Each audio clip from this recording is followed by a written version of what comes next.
الله نحمده ونستعينه ونستغفره ونعوذ بالله من شرور أنفسنا ومن سيئات أعمالنا من يهده الله فلا مضل له ومن يضلله فلا هادي له ونشهد أن لا إله إلا الله وحده لا شريك له ونشهد أن محمدًا عبده ورسوله أرسله بالحق بشيرا ونذيرا ثم أما بعد اللهم صل وسلم وبارك وأنعم على عبدك ورسولك نبينا محمد صلی اللہ علیہ وعلى آلہ واصحابہ اجمعین۔ دینی بھائیوں اور اسلامی ماں اور بہنوں، میں ابو سعید عنایت الرحمن عثمان غفر اللہ لہ آپ سے جدہ دعویٰ سینٹر حی السلامہ مملکت سعودی عرب کی جانب سے مخاطب ہوں۔ آج کے ہمارے درس کے 3 عناوین ہیں۔ پہلا عنوان ہے روزوں کی فرضیت اور وجوب کی شرائط۔ دوسرا عنوان ہے روزوں میں مسنون امور کیا ہیں۔ تیسرا عنوان ہے وہ کون سی چیزیں ہیں جن کے ارتکاب سے روزہ ٹوٹتا نہیں ہے یا مکروہ نہیں ہوتا۔ بعض لوگ یہ خیال کرتے ہیں کہ فلاں چیز کر لیں گے تو ہمارا روزہ ٹوٹ جائے گا یا مکروہ ہو جائے گا۔ اس طرح کی کوئی بات ہوتی نہیں ہے، تو ان تمام امور پر ہماری گفتگو ہوگی۔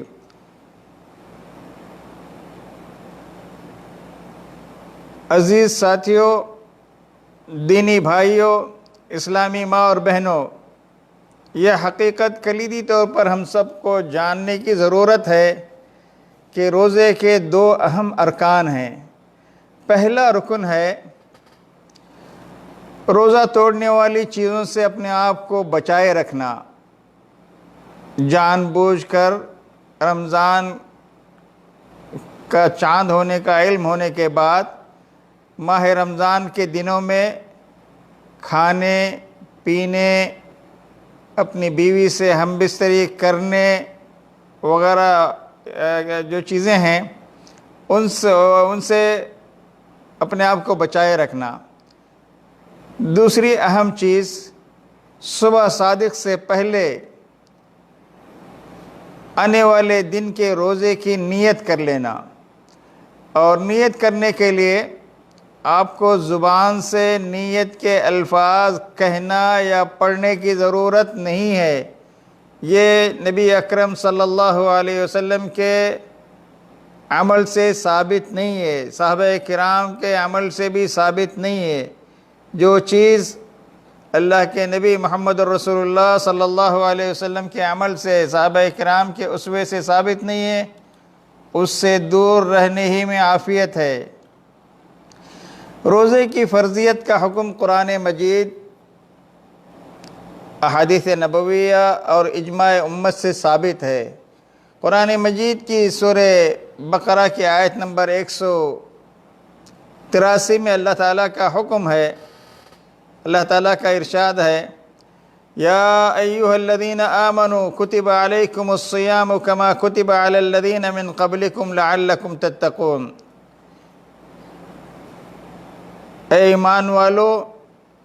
تم پر روزے اسی طرح فرض کیے گئے ہیں جیسے اگلی امتوں پر، تم سے پہلے کی امتوں پر فرض کیے گئے تھے۔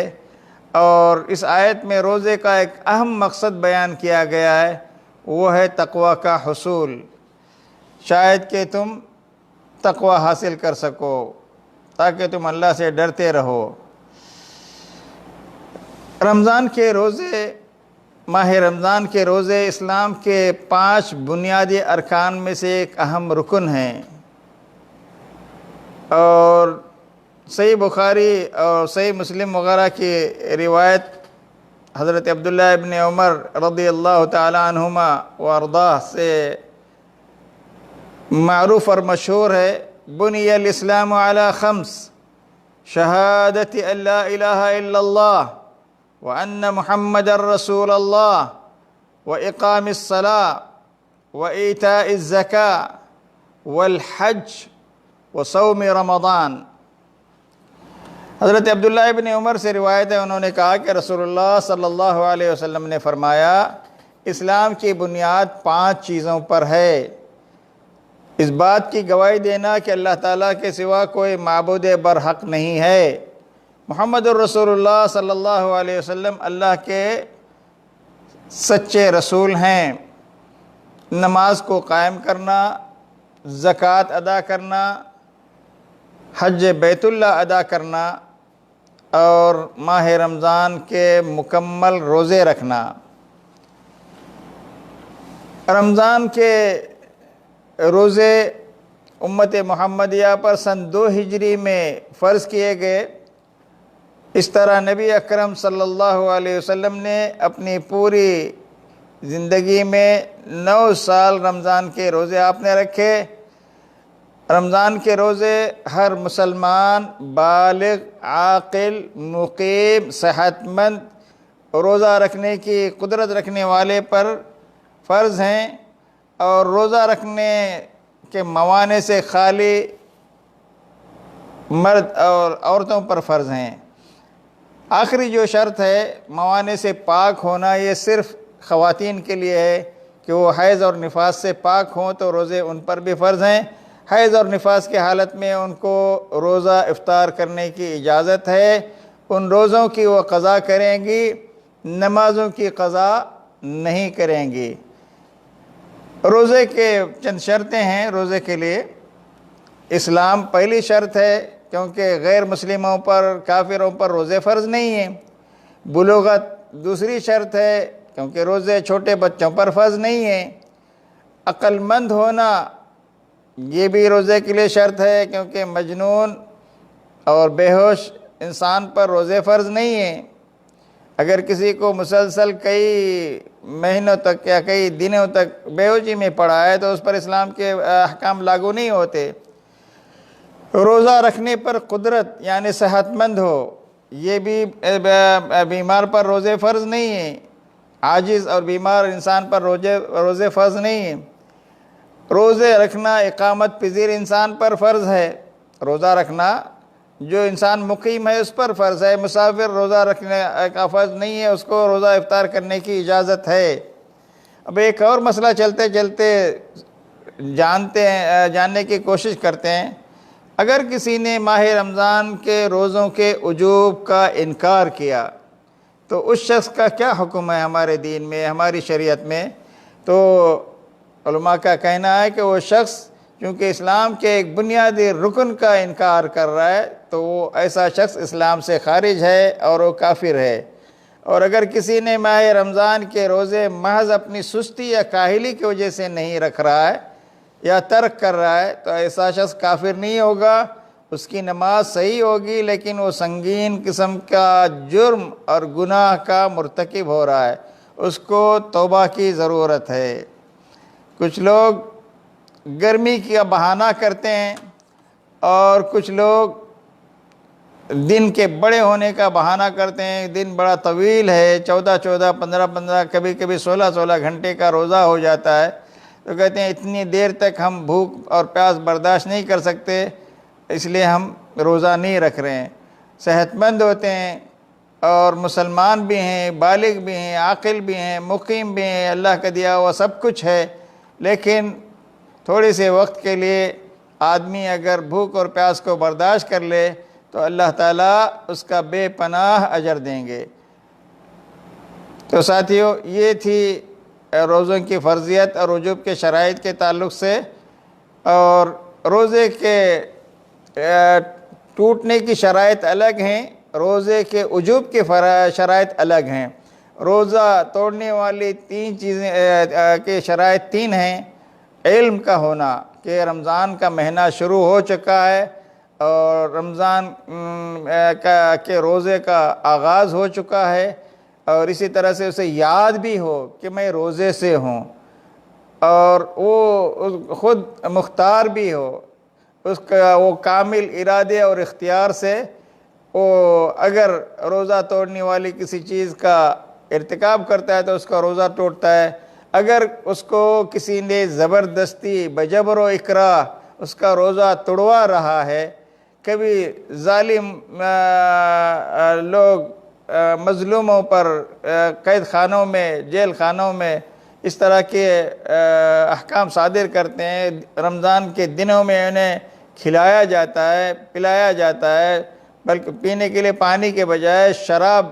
اور کھانے کے لیے سور کا گوشت پیش کرتے ہیں، تو ایسے حالات میں، مجبوری کے حالات میں اگر وہ زبردستی سزا سے بچنے کے لیے کچھ کھا بھی لیتا ہے، پی بھی لیتا ہے، تو اس کا روزہ اپنی جگہ پر برقرار ہے، صحیح ہے، وہ اپنے روزے کو کنٹینیو کرے گا۔ تو عزیز ساتھیو، یہ تھی ہماری گفتگو روزوں کی فرضیت اور وجوب کی شرائط کے تعلق سے۔ اب چلیے گفتگو کرتے ہیں روزوں میں، اور کل ہماری گفتگو ہوئی تھی روزے کے مفسدات کے متعلق، روزہ توڑنے والے امور کے متعلق۔ آج ان چیزوں کے بارے میں ہم گفتگو کرتے ہیں جن سے روزہ نہیں ٹوٹتا یا روزہ آپ کا مکروہ نہیں ہوتا۔ دینی بھائیوں، اسلامی ماں اور بہنوں، اللہ آپ سب کو خوش رکھے۔ ایسی چیزیں جن سے روزہ مکروہ نہیں ہوتا یا نہیں ٹوٹتا، بہت سی چیزیں ہیں۔ کچھ لوگوں کا اس تعلق سے ایک گمان ہوتا ہے کہ اس طرح ان چیزوں کے ارتکاب سے ہمارا روزہ مکروہ ہو گیا یا روزہ ٹوٹ گیا، لیکن حقیقت میں وہ روزہ ٹوٹ نہیں جاتا۔ مثال کے طور پر صحیح احادیث سے بات ثابت ہے، کل بھی آپ نے صحیح بخاری اور صحیح مسلم کی روایت سنی تھی کہ اگر کوئی شخص ماہ رمضان کے روزے کی حالت میں دن میں بھول کر یا بصورت مجبوری یا شریعت کا حکم نہ جانتے ہوئے کچھ کھا لیا یا پی لیا یا حتیٰ کہ اپنی بیوی سے بھول کر ہم بستری اور جماع بھی کر لیا تو اس کا روزہ نہیں ٹوٹتا، تو اس کو اپنے روزے پر روزہ اس کو کنٹینیو کرنا چاہیے۔ کھا بھی لیا، پی بھی لیا، سب کچھ ختم ہونے کے بعد اس کو یاد آیا کہ آج تو ہم نے سحری کھایا تھا، روزہ رکھا تھا، یہ کیا ہو گیا؟ تو حدیث میں آتا ہے من نسی، حضرت ابو ہریرہ اس حدیث کے راوی ہیں، قال قال رسول اللہ صلی اللہ علیہ وسلم عن ابی ہریرہ رضی اللہ تعالی عنہ قال قال رسول اللہ صلی اللہ علیہ وسلم من نسی وهو صائم فأكل أو شرب فليتم صومه فإنما أطعمه الله وسقاه۔ حضرت ابو ہریرہ بیان کرتے ہیں کہ پیارے نبی محمد الرسول اللہ صلی اللہ علیہ وسلم نے فرمایا، جو شخص روزے کی حالت میں بھول کر کچھ کھا لے، کچھ پی لے، تو وہ اپنا روزہ پورا کرے، کنٹینیو کرے، بے شک اللہ تعالیٰ نے اسے کھلایا اور پلایا۔ یہ صحیح بخاری اور صحیح مسلم میں یہ روایت موجود ہے۔ امام بخاری رحمۃ اللہ علیہ نے صحیح بخاری میں ایک باب ہی قائم کیا ہے کہ باب من اکل او شرب ناسیا، اور امام مسلم نے بھی کل کی گفتگو میں نے بتایا کہ اس میں جماع کے الفاظ بھی اضافہ کیے ہیں انہوں نے اپنے باب میں۔ جو شخص بھول کر کھا لیا، پی لیا اور اپنی بیوی سے ہم بستری بھی کر لیا تو اس کا روزہ نہیں ٹوٹتا۔ تو اسی طرح سے آج جن چیزوں کو ہم جانیں گے، اگر کوئی شخص رمضان کے دنوں میں روزے کے دوران بوقت ضرورت کچھ کھانا پکا رہا ہے، کوک ہے، یا خواتین گھر میں کھانا پکاتی ہیں، ان کے شوہر کچھ غصیلے مزاج کے ہوتے ہیں یا بھڑکیلے مزاج کے ہوتے ہیں، تو ذرا سا کھانے میں نمک کم ہو جائے تو وہ بھڑک جاتے ہیں، تو ایسی صورت میں روزہ دار خاتون کسی بھی چیز کا ذائقہ اگر زبان پر رکھ کر اس کو چکھ لیتی ہے، پھر اس کو نگلے نہیں اور وہ تھوک دے تو کوئی حرج نہیں ہے، یہ جائز ہے۔ اس سلسلے میں امام بخاری رحمۃ اللہ علیہ نے ایک باب قائم کیا صحیح بخاری میں، باب اغتسال الصائم، روزے دار کا روزے کی حالت میں غسل کرنے کا باب بیان۔ تو حضرت عبداللہ ابن عمر کے بارے میں انہوں نے ان کا عمل نقل کیا ہے، وَبَلَّ ابْنُ عُمَرَ رَضِيَ اللَّهُ عَنْهُمَا ثَوْبًا فَأَلْقَاهُ عَلَيْهِ وَهُوَ صَائِمٌ۔ سخت گرمی کے دن تھے، حضرت عبداللہ ابن عمر نے اپنا کپڑا بھگویا روزے کی حالت پہ اپنے جسم پہ ڈالا تو بھیگا ہوا کپڑا جسم پر ڈالنے سے جسم کے مسامات کے ذریعے سے پانی کا کچھ حصہ جسم میں داخل ہوتا ہے، لیکن چونکہ وہ منہ کے ذریعے سے، حلق کے ذریعے سے کھانا یا پانی نہیں ہے، غسل کرنے کے بعد بھی آدمی کو جسم میں ٹھنڈک محسوس ہوتی ہے، تو اس طرح کی چیزوں سے روزے پر کوئی روزہ متاثر نہیں ہوتا، ایسی چیزیں روزے پر اثر انداز نہیں ہوتی۔ اسی طرح سے امام شعبی کا انہوں نے کے بارے میں تذکرہ کیا امام بخاری نے، وَدَخَلَ الشَّعْبِيُّ الْحَمَّامُ وَصَائِمٌ، امام شعبی رحمۃ اللہ علیہ نے غسل کے نیت سے حمام میں داخل ہوئے اور روزے کے حالت سے تھے، اور حضرت عبداللہ ابن عباس کا قول نقل کرتے ہوئے کہتے ہیں امام بخاری، لا بأس ان يتطعم القدر او الشيء، روزے کے حالت میں کوئی ہانڈی، پکتی ہوئی ہانڈی سے کوئی چیز چکھ لیتا ہے یا کوئی اور بھی چیز چکھ لیتا ہے تو کوئی حرج نہیں ہے۔ اور امام حسن بصری رحمۃ اللہ علیہ کے بارے میں وہ کہتے ہیں، لا بأس بالمضمضة والتبرد للصائم، ٹھنڈک حاصل کرنے کی نیت سے غسل کرنا یا اسی طرح سے کلی کرنا یا ٹول بات کرنا یہ جائز ہے۔ حضرت عبداللہ ابن مسعود کہتے ہیں، وقال ابن مسعود اذا كان صوم احدكم فليصبح دحينا مترجلا، اگر تم میں سے کوئی شخص روزے دار ہے، روزے کی حالت میں اس نے صبح کی ہے تو سر میں تیل لگا سکتا ہے، کنگھی کر سکتا ہے، کوئی حرج نہیں ہے۔ وقال انس ان لي ابزم تقحم فيه وانا صائم، تو اس طرح کے بہت سارے پیارے نبی صلی اللہ علیہ وسلم کا بھی انہوں نے تذکرہ کیا حضرت انس نے کہ انہ استاک وهو صائم، پیارے نبی صلی اللہ علیہ وسلم نے مسواک کیا، آپ روزے کی حالت میں تھے۔ بہت سارے اقوال نقل کرنے کے بعد امام بخاری نے یہ ثابت کرنے کی کوشش کی ہے کہ سرما لگایا جا سکتا ہے، آدمی مسواک کر سکتا ہے، اسی طرح سے کوئی چیز پکتی ہوئی ہانڈی سے لے نمک وغیرہ کا ٹیسٹ معلوم کر سکتا ہے، مرچ وغیرہ کا ذائقہ معلوم کر سکتا ہے، یہ ساری چیزیں روزے کی حالت میں روزہ دار کے لیے جائز ہیں۔ اسی طرح سے کل کے درس میں بھی روزہ توڑنے والی چیزوں میں ہم نے آپ کو بتایا تھا، جان بوجھ کر روزے کی حالت میں ہوتے ہوئے اس کو علم ہے، یاد بھی ہے، علم بھی ہے، اور اپنے مکمل ارادے اور اختیار سے حلق میں انگلی ڈال کر بلغم خارج کرنے کی نیت سے یا برش کرتے وقت یا مسواک کرتے وقت اندر تک مسواک کر کے آدمی مسواک کرتا ہے، اس کو یقین ہوتا ہے کہ اس طرح سے میں کروں گا تو ممکن ہے قے ہو جائے، تو ایسی صورت میں قے ہو جاتی ہے تو اس کا روزہ ٹوٹ جاتا ہے، یہ جان بوجھ کر اس نے کیا ہے، تو اس لیے ایسی چیزوں سے بچنا چاہیے۔ اگر خود بخود کسی کو قے آتی ہے، من زرعہ القے، حضرت ابو ہریرہ کی روایت ہے، مسند احمد کی اور سنن ابن ماجہ کی اور سنن ترمذی کی، سنن ابو داؤد میں یہ روایت کل بھی گزر چکی ہے اور بہت سارے حدیث کی کتابوں میں ہے، اور یہ حدیث صحیح ہے، امام البانی رحمۃ اللہ علیہ نے اس کو صحیح کہا ہے، من زرعہ القی فلیس علیہ قضاء، جس کو خود بخود قے آ جائے تو اس پر قضا نہیں ہے، ومن استقا فلیقضی، جو جان بوجھ کر الٹی کرے، کبھی آدمی کا پیٹ خراب ہوتا ہے، پیٹ میں تکلیف ہوتی ہے، مروڑ ہوتا ہے، تو روزے کی حالت میں اس کو صبر کر لینا چاہیے، اور قے کر کے آرام پانے کی غرض سے انگلی کر کے حلق میں قے کرتا ہے تو اس سے روزہ اس کا فاسد ہو جاتا ہے، ٹوٹ جاتا ہے، اس پر اس کی قضا واجب ہوتی ہے۔ اسی طرح سے کوئی ہارٹ پیشنٹ ہے، دوبارہ اس کو دل کا دورہ پڑ گیا اور ڈاکٹر اس کو پہلے سے بتائے ہوتے ہیں، ایک مخصوص قسم کی گولی ہارٹ پیشنٹ کو بتایا جاتا ہے کہ کبھی تمہارے چسٹ میں، سینے میں پین ہو جائے، درد ہو جائے تو ایک اس گولی کو زبان کے نیچے رکھ کے فوراً ہاسپٹل کو چلے آنا ڈاکٹر کے پاس۔ تو اگر کوئی ہارٹ پیشنٹ ہے، اس کو دوبارہ ہارٹ اٹیک کے اعراض اور آثار اور نشانیاں اور تکلیف شروع ہو جائے تو ایسی صورت میں وہ زبان کے نیچے گولی رکھ کے ہاسپٹل کو نکل جاتا ہے، تو شرط یہ ہے کہ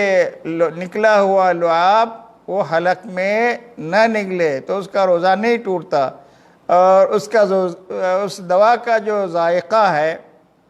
اگرچہ زبان پر محسوس ہوتا ہے، ایک مجبوری کا حکم ہے، تو علماء کہتے ہیں کہ ایسی دوا اگر زبان کے نیچے رکھی جائے روزے کی حالت میں اور وہ ڈاکٹر کے پاس پہنچتا ہے اور وہاں پہنچنے کے بعد اپنا لعاب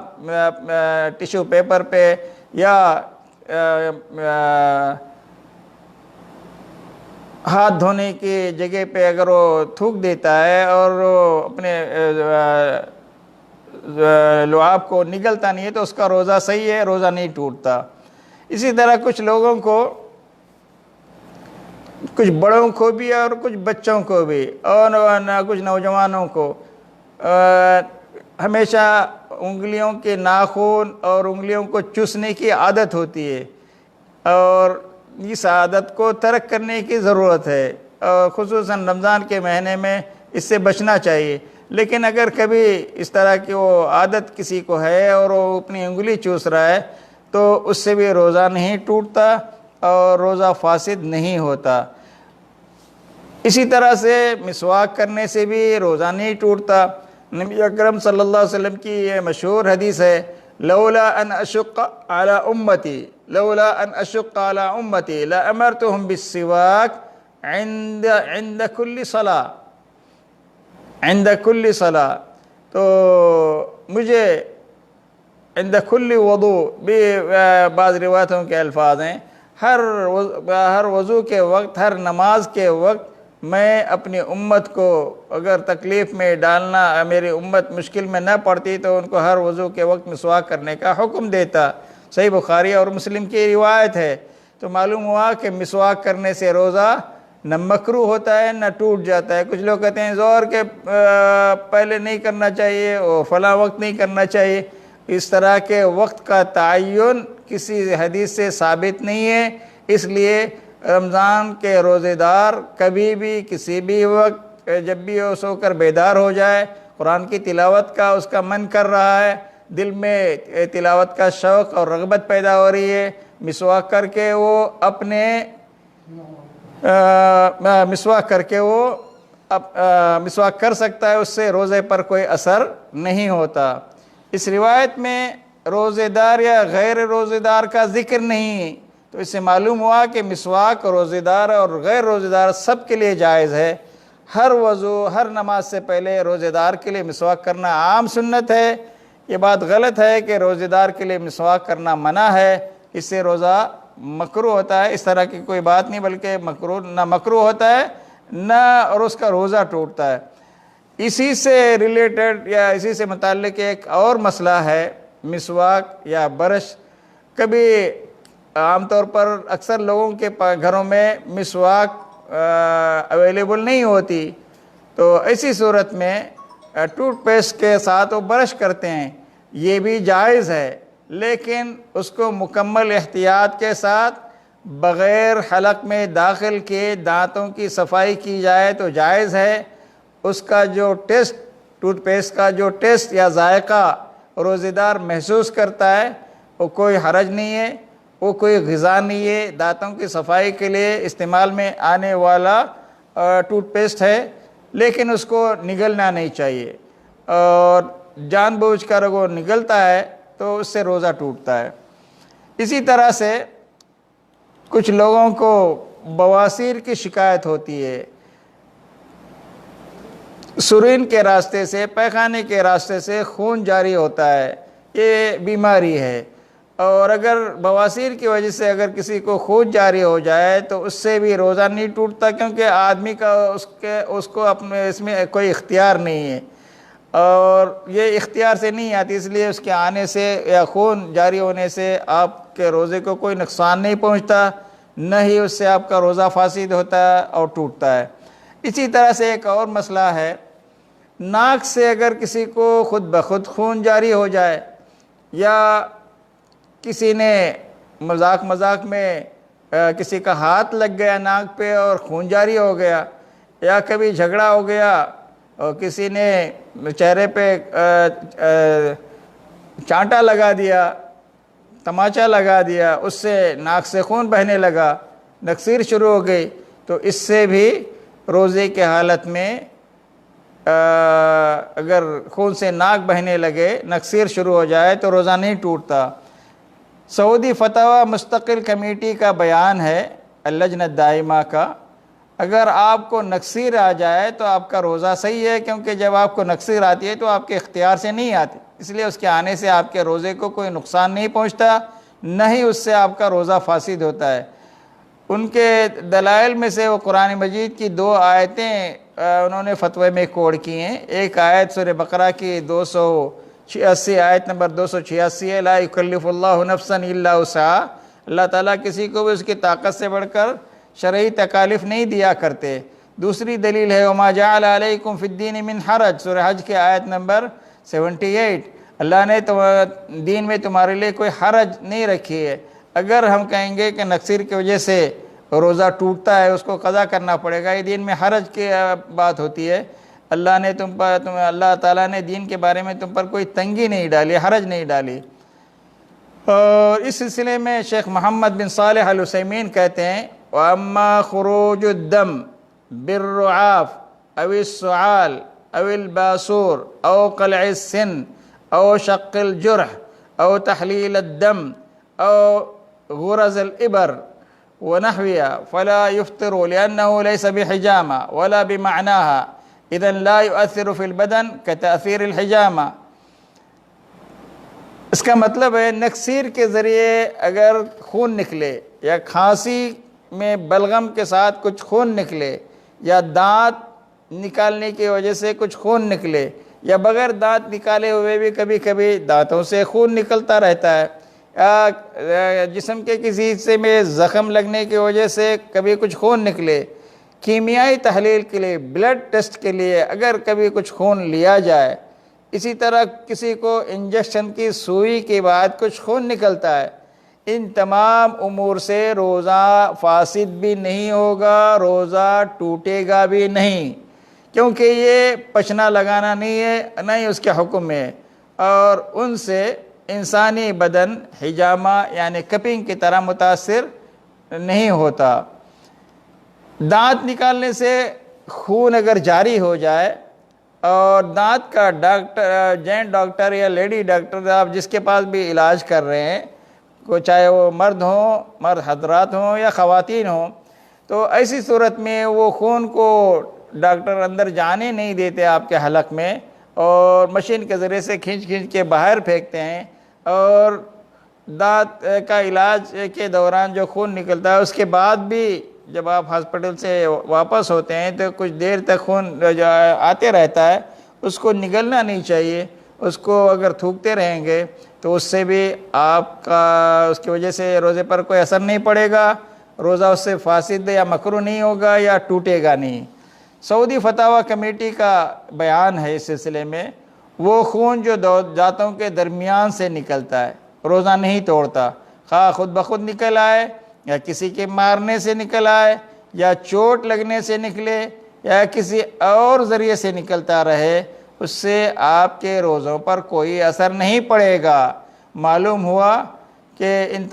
یہ تمام چیزیں آپ کے روزوں پر اثر انداز نہیں ہوتی ہیں۔ اسی طرح سے کبھی اچانک کسی کے ساتھ ناگہانی حادثہ پیش آ جاتا ہے جس کے نتیجے میں جسم سے کافی خون نکل جاتا ہے، تو اس سے بھی روزہ نہیں ٹوٹتا، اس میں اس کا کوئی اختیار نہیں تھا، یہ غیر اختیاری چیز ہے، چاہے خون زیادہ بھی نکلے تو کوئی حرج نہیں ہے، اس کی وجہ سے روزے پر کوئی اثر نہیں پڑے گا۔ اسی طرح سے بلڈ ٹیسٹنگ کے لیے خون کی کیمیائی تحلیل اور تجزیہ کروانے سے بھی روزہ نہیں ٹوٹتا، اگر ممکن ہو تو اس طرح کے ٹیسٹ رات میں کروائے جائیں تو زیادہ بہتر اور مناسب رہتا ہے۔ سعودی عرب کے سابق مفتی شیخ عبدالعزیز بن عبداللہ بن باز رحمۃ اللہ علیہ کہتے ہیں بلڈ ٹیسٹنگ کے لیے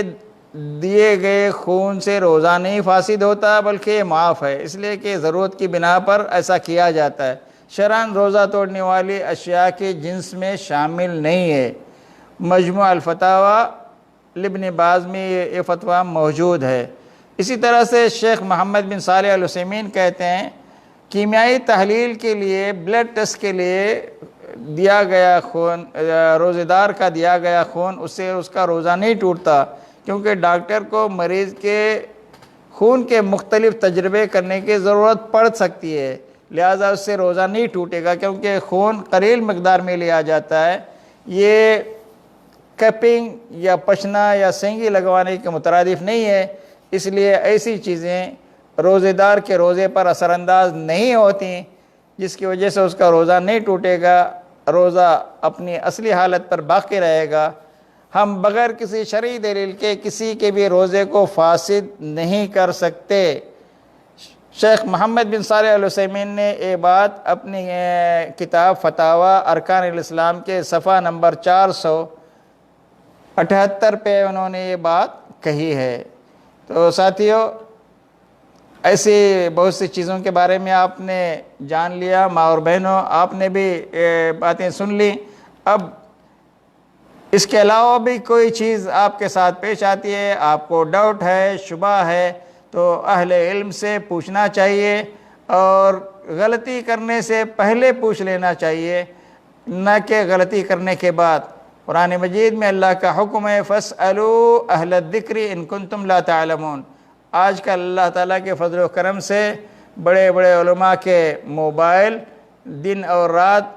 آپ کے لیے کھلے رہتے ہیں، اور ان سے آپ سوال کر کے اپنا تسلی بخش جواب حاصل کر سکتے ہیں۔ اللہ نے بڑی سہولتیں آج کے مسلمانوں کے لیے فراہم کی ہیں۔ یہ تھی ہماری گفتگو جن چیزوں سے روزہ نہیں ٹوٹتا یا مکروہ نہیں ہوتا، ان چیزوں کے بارے میں۔ اب آئیے اگلا ہمارا موضوع ہے یا ٹاپک ہے، روزوں میں مسنون امور کیا ہیں؟ وہ کون سی چیزیں ہیں یا کون سے امور ہیں جو روزوں کے اندر مسنون ہیں، مستحب ہیں، مندوب ہیں، جن کو کرنے پر ہمیں اجر ملتا ہے، جن کے نہ کرنے پر ہمیں کوئی گناہ نہیں ہے۔ مسنون اور مندوب یا مستحب کا مطلب ہوتا ہے وہ چیزیں جس کے کرنے پر اجر تو ہمیں ملتا ہے، لیکن نہ کرنے پر ہم اجر سے محروم ہو جاتے ہیں، گناہ نہیں ہوتا۔ لیکن کچھ چیزیں ایسی ہیں جن کے کرنے پر اجر تو ملتا ہے، لیکن نہ کرنے سے گناہ لازم آتا ہے، ان کو واجبات کہتے ہیں۔ اور کچھ چیزیں ایسے ہیں جن کے کرنے سے آدمی کو گناہ لازم آتا ہے، وہ چیزیں حرام ہوتی ہیں، تو حرام چیزوں کے ارتکاب سے گناہ لازم آتا ہے، واجب چیزوں کے ترک سے بھی گناہ لازم آتا ہے۔ تو آج ہم مسنون روزوں میں مسنون امور کیا ہیں اس پر بھی ہم گفتگو کریں گے۔ تو عزیز ساتھیوں، دینی ماں اور بہنوں، اللہ آپ سب کو خوش رکھے۔ اس سلسلے میں پہلی چیز یہ کہ روزے دار کے لیے صبح صادق سے پہلے آخری وقت میں سحری کھانا مسنون ہے۔ آج کل کچھ نوجوان رات بھر جاگتے رہتے ہیں، سحری کے لیے اذان اگر 4:30 بجے شروع ہوتی ہے، سحری فجر کی اذان اگر 4:30 بجے شروع ہوتی ہے، 2-2:30 بجے کھا کر فجر سے پہلے بہت سارے نوجوان سو جاتے ہیں اور فجر کی نماز بھی گل کر دیتے ہیں، اور دن بھر ظہر عصر ملا کے پڑھتے رہتے ہیں۔ تو اس طرح کی چیزوں سے اللہ تعالیٰ ناراض ہوتا ہے۔ تو سحری آخری وقت میں کھانا مسنون ہے، اور سحری کھانے میں بڑی خیر و برکت ہے، اور مومن کی بہترین سحری پیارے نبی صلی اللہ علیہ وسلم نے فرمایا چند دانے کھجور ہے۔ کھجور سحری میں اگر ہم کھائیں گے تو دن بھر آپ کے جسم میں 2-3 دانے اگر کھجور سحری میں آپ کھا لیتے ہیں تو دن بھر آپ کو کام کرنے میں فل انرجی ملتی ہے، توانائی ملتی ہے، اور طاقت حاصل رہتی ہے۔ تو رات میں کثرت سے آپ پانی پیا کریں، کیونکہ انسان کا جسم 70% پانی اس میں موجود ہے۔ انسان کے دماغ کو بھی 70% پانی کی ضرورت ہوتی ہے، تو پانی افطاری کے بعد کثرت سے پیا کریں، اور صبح صادق تک جب اذان ہو جائے، اذان ہونے لگے تو اس وقت تک بھی آپ پانی پیتے رہ سکتے ہیں۔ کھجور کے ذریعے سے اگر سحری کی جائے تو بڑا عمدہ سحری ہوتی ہے، اور یہ مسنون بھی ہے۔ روزے دار کو سحری آخری وقت میں تاخیر سے کھانا مسنون ہے، اور اسی طرح سے سورج غروب ہوتے ہی جیسے ہی مغرب کی اذان شروع ہو جائے اول وقت میں جلدی افطار کرنا بھی مسنون ہے۔ احتیاط کے تقاضے کے تحت یا احتیاط کے بہانہ بنا کر اذان کے بعد بھی کچھ لوگ 5 منٹ 10 منٹ تھوڑا سا اندھیرا ہونے دیں، ابھی تو سورج غروب ہوا ہے، ابھی تو کافی روشنی ہے، ابھی تو شعاعیں نظر آ رہی، اس طرح کی باتیں کرتے ہوئے دیر سے افطاری کرتے ہیں، یہ سنت کے خلاف ہے، یہ سنت کے منافی ہے۔ سورج غروب ہو جانے کے بعد آپ کو یقین ہو جائے تو احتیاط کے خاطر خواہ افطاری کرنے میں تاخیر نہیں کرنی چاہیے، اور یہ سنت کے خلاف عمل ہے۔ اسی طرح روزے دار کو کسی بھی وقت مسواک کرنا مسنون ہے۔ مسواک کرنے سے روزہ آپ کا مکروہ نہیں ہوتا، جیسا کہ ابھی تھوڑی دیر پہلے آپ نے سن لیا۔ روزے دار کو افطاری کرتے وقت رطب یعنی تازہ کھجوریں اگر مل جاتی ہیں تو تازہ کھجوروں سے، اللہ کے نبی کی یہ سنت ہے کہ آپ رطب مل جاتے ہیں تو رطب سے روزہ افطاری کرتے، یہ مسنون ہے۔ اگر میسر ہو جائیں تو رطب، نہ میسر ہوں تو کوئی بھی عمدہ کھجور سے افطاری کر لینی چاہیے، یہ بھی سنت ہے اللہ کے نبی صلی اللہ علیہ وسلم کی۔ کھجور میسر نہ ہو پانی سے افطاری کر لیں، کبھی کھجور و پانی دونوں بھی میسر نہ ہو، اور بلکہ کسی کھانے پینے کی حلال چیز بھی میسر نہ ہو تو صرف نیت کر لینے سے بھی آپ کا روزہ افطاری ہو جاتا ہے۔ اذان ہو رہی ہے، آپ سفر میں ہیں، آپ کے پاس نہ کھجور ہے نہ پانی ہے گاڑی میں، اور دور دور تک کوئی پیٹرول پمپ یا خریدنے کے لیے راستے میں کوئی دکان بھی نظر نہیں آ رہی ہے، تو ایسی صورت میں جیسے ہی سورج کو غروب ہوتے آپ نے دیکھ لیا تو آپ اپنے دل میں یہ نیت کر لیں کہ اللہ اب تک میں نے تیری خاطر روزہ رکھا ہوا تھا، اب میں تیرے نام پر افطاری کر رہا ہوں۔ آپ کی افطاری ہو گئی۔ جب کوئی کھانے پینے کی چیز ملے، کھجور ملے تو کھجور سے آپ افطاری کر لیں۔ اسی طرح کسی روزے دار کو افطاری کروانا، اس کا روزہ کھلوانا بڑے اجر و ثواب والا کام ہے۔ افطاری کروانے والے کو روزہ رکھنے والے کا اجر ملتا ہے، روزے داروں کے اجر و ثواب میں کسی قسم کی کوئی کمی واقع نہیں ہوتی۔ اور اسی طرح سے آپ روزے کی حالت میں کسی سے کچھ رنجش ہو گئی تو سامنے والا آپ کو برا بھلا کہتا ہے، گالی گلوچ پہ اتر آتا ہے، تو آپ اسے یہ کہیں کہ میں روزے سے ہوں، انی صائم، میں روزے سے ہوں، ایسا کہنا بھی مسنون ہے۔ اللہ کے نبی محمد رسول اللہ صلی اللہ علیہ وسلم نے ہمیں یہ سکھایا ہے۔ اسی طرح کوئی روزے دار یا کوئی غیر روزے دار کسی کے یہاں کھانا کھائے، کھلانے والے کو روزہ افطاری کروا رہا ہے آپ کو اس نے دعوت دی ہے، آپ نے اس کے پاس افطاری کی، تو اس کو کیا دعا دینا چاہیے؟ یہ افطر عندکم الصائمون واکل طعامکم الابرار وصلت علیکم الملائکہ۔ حضرت انس کہتے ہیں کہ پیارے نبی صلی اللہ علیہ وسلم سعد بن ابی عبادہ کے پاس آئے تو انہوں نے روٹی اور زیتون کا تیل آپ کے لیے آپ کے سامنے لا کے رکھا، آپ نے اس کو کھایا، کھانے کے بعد آپ نے فرمایا افطر عندکم الصائمون، روزے دار تمہارے گھر پر افطار کریں، وَأَكَلَ طَعَامُكُمُ الْأَبْرَارُ، تمہارا کھانا نیک لوگ کھائیں، وَصَلَّتْ عَلَيْكُمُ الْمَلَائِكَةُ، فرشتے تمہیں دعائیں دیں، تم فرشتوں کی دعاؤں سے فیض پانے والوں میں شمار ہو جاؤ۔ اور ایک دوسری روایت میں افطر عندکم الصائمون وَأَكَلَ طَعَامُكُمُ الْأَبْرَارُ وَتَنَزَّلَتْ عَلَيْكُمُ الْمَلَائِكَةُ، اللہ کے رحمت کا پیغام لے کر فرشتے تم پر نزول فرمانے لگیں، فرشتے تمہارے پاس پہنچیں۔ تو میرے بھائیوں، یہ بڑی خوبصورت دعا ہے، اس کو یاد کرنا چاہیے۔ جب کبھی کان رسول اللہ، ایک اور روایت میں کان رسول اللہ صلی اللہ علیہ وسلم اذا اکلوا عند اہل بیت قال افطر عندکم الصائمون واکل طعامکم الابرار وصلت علیکم الملائکہ۔ یہ مسند احمد اور مسند ابن حمید اور سنن دارمی، سنن نسائی وغیرہ میں یہ روایت موجود ہے۔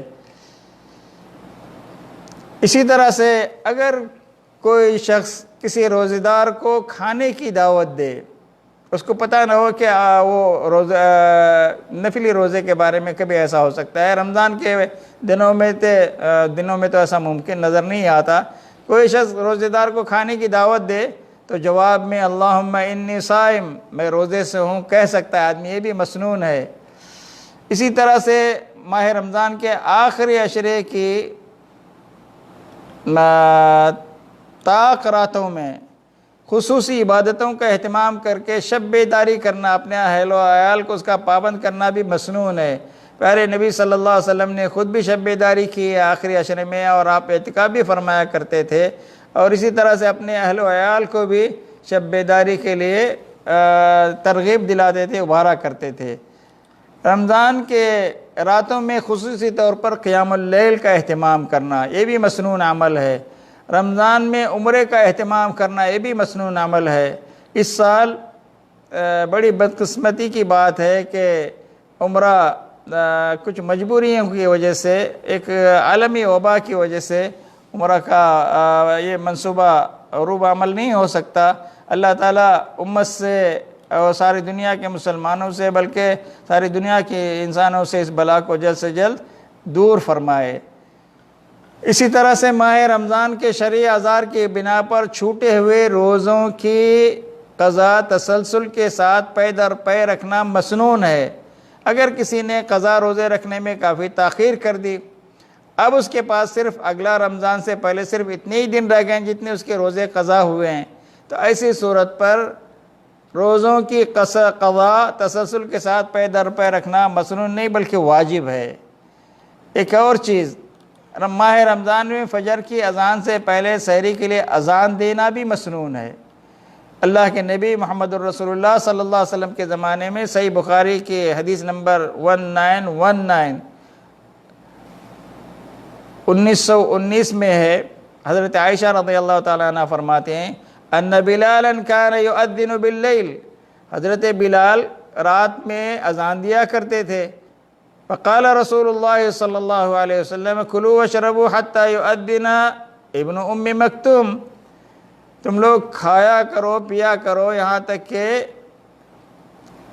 عبداللہ ابن ام مکتوم اذان دیں۔ فإنه لا يؤذن حتى يطلع الفجر، ابن مکتوم اس وقت تک اذان نہیں کہتے جب تک کہ فجر صبح صادق نہ ہو جائے۔ تو سحری کی اذان حضرت بلال دیا کرتے تھے، عبداللہ ابن ام مکتوم فجر کی اذان دیا کرتے تھے۔ تو سحری اور فجر کی اذان میں کچھ وقفہ ہوتا تھا، تو صحابہ کرام اس درمیان سحری کھایا کرتے تھے، تو سحری کے لیے اذان دینا بھی مسنون ہے۔ اسی طرح سے ماہ رمضان کا یا دیگر مہینوں کا چاند دیکھنے کے بعد ایک مخصوص قسم کی دعا پیارے نبی صلی اللہ علیہ وسلم نے سکھائی ہے، اس کو بھی پڑھنا مسنون ہے۔ اللہم اہلہ علینا بالامن والایمان والسلامت والاسلام والتوفیق لما تحب وترضى ربنا وربک اللہ۔ یہ سنن دارمی اور مسند احمد کی روایت ہے، الفاظ سنن دارمی کے ہیں، اور سنن ترمذی میں بھی یہ روایت موجود ہے۔ اس کا معنی ہے کہ اللہ ہم پر سلامتی اور اسلام کے ساتھ اس چاند کو طلوع فرما۔ اے چاند میرا اور تیرا رب اللہ تعالیٰ ہے، اے اللہ اس چاند کو میرے لیے رشد و ہدایت اور خیر و برکت والا چاند بنا دے۔ تو دینی بھائیوں، اسلامی ماں اور بہنوں، اللہ آپ سب کا بھلا کرے، آپ سب کو صحت و عافیت کے ساتھ رکھے، امن و امان کے ساتھ رکھے، سلامتی اور اسلام کے ساتھ رکھے،